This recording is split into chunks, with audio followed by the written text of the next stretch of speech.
ये कहानी है दो बहनों की, एक शानदार दावत की और घमंड और माफी से जुड़े एक बड़े सबक की। तो चलिए एक पारंपरिक इस्लामिक कहानी सुनते हैं जो इसी सवाल का जवाब देती है।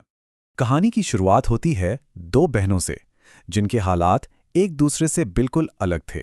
कुसुम ने अपने घर पर शहर के सबसे अमीर और इज्जतदार लोगों के लिए एक शानदार दावत रखी।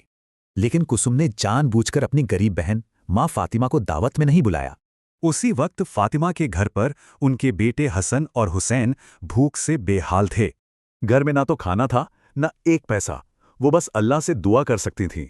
बच्चों को बहलाने के लिए उन्होंने चूल्हे पर पानी का बर्तन चढ़ा दिया, जैसे कुछ पका रही हों।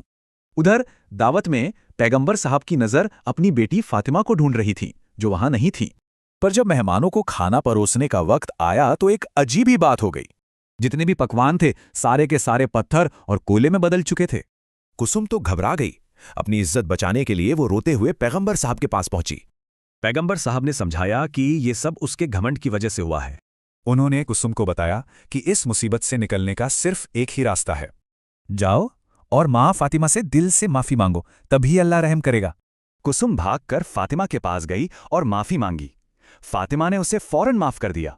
इसके बाद फातिमा अपनी बहन के साथ दावत में गईं और अल्लाह से रहम की दुआ की। दुआ के बाद जैसे ही पतीलों से कपड़ा हटाया गया, सारे पकवान पहले जैसे हो गए थे। कुसुम ने अल्लाह और अपनी बहन का शुक्रिया अदा किया, उसकी इज्जत बच गई थी। तब पैगंबर साहब ने वहां मौजूद सभी लोगों को इस पूरे वाक़ये का सबसे बड़ा सबक सिखाया। ये कहानी बताती है कि रूहानी दौलत दुनियावी चीज़ों से कहीं ज़्यादा बड़ी होती है। फातिमा का असली मर्तबा उनकी गरीबी से नहीं, बल्कि उनके किरदार और ईमान से था।